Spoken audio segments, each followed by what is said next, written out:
అందరికీ నమస్కారాలు.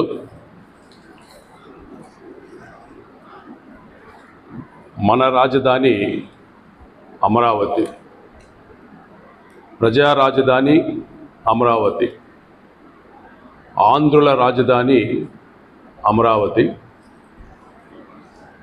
నా రాజధాని అమరావతి, మన రాజధాని అమరావతి అనే భావన ప్రతి ఆంధ్రుల్లో రావాల్సిన అవసరం ఎంతైనా ఉంది. మన రాజధాని అమరావతి నిర్మాణంతోనే భావి తరాలకు భవిష్యత్ బంగారంగా ఉంటుంది. బంగారు భవిష్యత్తుకు నాంది మన రాజధాని అమరావతినే. రాజధాని అమరావతి నిర్మాణం పూర్తయితే 175 నియోజకవర్గాలకు ప్రయోజనకరం ఉంటుంది. గతంలో హైదరాబాదు రాజధానిగా మనం డెవలప్ చేసినప్పుడు తెలంగాణలో 75% ఆదాయం ఒక హైదరాబాద్ నుంచే వచ్చేది. ఆ విధంగా మనం కూడా మన రాజధాని అమరావతిని అభివృద్ధి చేసుకుంటే భవిష్యత్తులో 175 నియోజకవర్గాలు కూడా లాభం చేకూర్చే విధంగా అమరావతి ముందుంటుంది.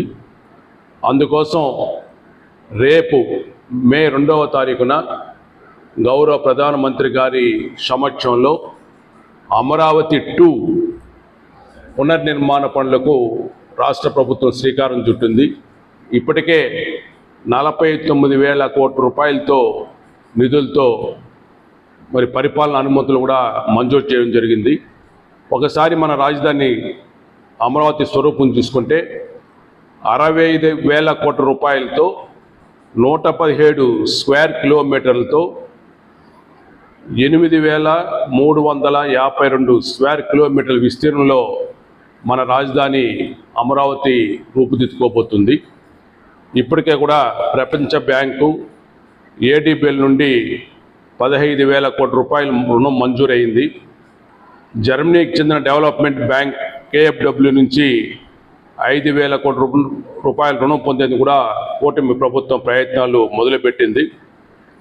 గతంలో టీడీపీ ప్రభుత్వంలో నిర్మించిన టిట్కో గృహాలు పూర్తి చేయడం జరిగింది. ఇప్పుడు టిట్కో ద్వారా ఏపీ హడ్కో ద్వారా 15,400 కోట్ల రూపాయలు అమరావతి నిర్మాణానికి కూడా నిధులు రావడం జరుగుతూ ఉంది. ఈ విధంగా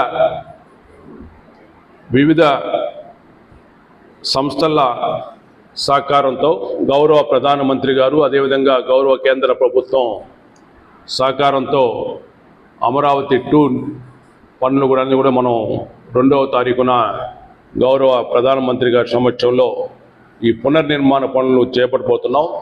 దీనికి ప్రజలంతా కూడా మరి మద్దతు ఇచ్చి హాజరయ్యి ఈ కార్యక్రమాన్ని విజయవంతం చేయవలసింది కూడా తెలుగుదేశం పార్టీ తరఫున కోరుకుంటున్నాం.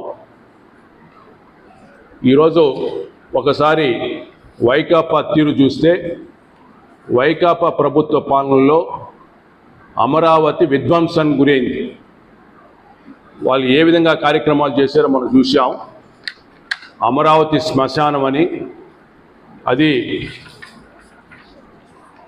ఎందుకు పనికిరానిదని, ముంపు ప్రాంతం అని చెప్పి, అదేవిధంగా ఒక సమాజ వర్గానికి చెందిన ప్రాంతం అని, అమరావతిపై కమ్మరావతి అని చెప్పి విద్వేష వ్యాఖ్యలు చేసి ప్రజల దృష్టిలో దానికి చులకన చేయడానికి ప్రయత్నం చేశారు.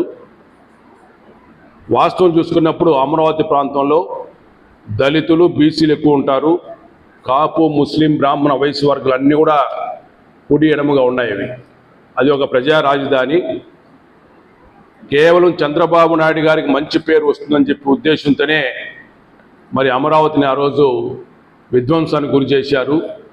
చేసిన పనులన్నీ కూడా నిలిపేయడం జరిగింది. చివరకు వేసిన రోడ్లోని కంకరను కూడా మరి జేసీబీలతో బయటకు తీసి దాన్ని కూడా దొంగిలించుకోవడం జరిగింది. ఈ విధంగా సర్వనాశనం చేశారు ఆ రోజుల్లో. ఆ తర్వాత అమరావతి రైతులు ప్రజా ఉద్యమానికి శ్రీకారం చుట్టారు.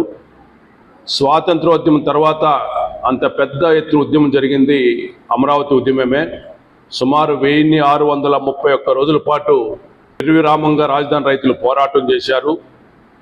ఆ సుదీర్ఘ పోరాటంలో 230 మందికి పైగా రైతులు వేధింపులు తట్టుకోలేక ప్రాణాలు వదిలారు. వాళ్ళకి అందరూ కూడా ఘనంగా నివాళులు అర్పిస్తున్నాం.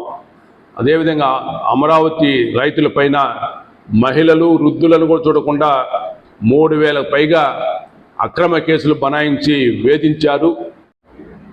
ఆ సుదీర్ఘ పోరాటంలో 230 పైగా మంది రైతులు వేధింపులు తట్టుకోలేకుండా ప్రాణాలు వదిలారు. వారికి అందరూ కూడా ఘనంగా నివాళులు అర్పిస్తూ ఉన్నాం. వృద్ధులు, మహిళలను చూడకుండా 3000 మందికి పైగా అక్రమ కేసులు పెట్టారు. అయినా కూడా వారి ప్రాణాలు తెగించి ఈ ఉద్యమం చేశారు. వారికి అందరూ కూడా ఈరోజు మరి ఈ పునర్నిర్మాణ పనులకు అందరూ కూడా ఆహ్వానాలు పంపడం జరిగింది. ఈరోజు ముఖ్యమంత్రి గారి దక్షతతో, గౌరవ ప్రధానమంత్రి గారి సహకారంతో ఈ నిర్మాణ పనులను కూడా ప్రారంభం చేసుకుంటున్నాం. ఇప్పుడు కూడా జగన్మోహన్ రెడ్డి అమరావతి పైన దుష్ప్రచారం కొనసాగిస్తూనే ఉన్నారు. ప్రజల చేత వసూలు చేసినటువంటి పన్నులంతా కూడా కేవలం ఒక అమరావతికే ఖర్చు పెట్టేస్తున్నారని చెప్పి కూడా ఈరోజు నిందలు మోపుతున్నారు. ఇది వాస్తవం కాదు. ప్రభుత్వం నుంచి ఒక్క పైసా కూడా అమరావతి కోసం ఖర్చు పెట్టడం లేదు. ప్రజల నుంచి వసూలు చేసే పన్నుల రూపంలో వసూలు చేసే నిధులను ₹1 కూడా అక్కడ వినియోగించుకోలేదు. రుణాలు, వివిధ సంస్థల నుంచి రుణాలు పొంది పనిచేయడం జరుగుతుంది. ఈ పూర్తయిన తర్వాత సుమారుగా 2 లక్షల ఎకరాల వరకు కూడా ప్రభుత్వ భూమి అక్కడ మిగిలి ఉంటుంది.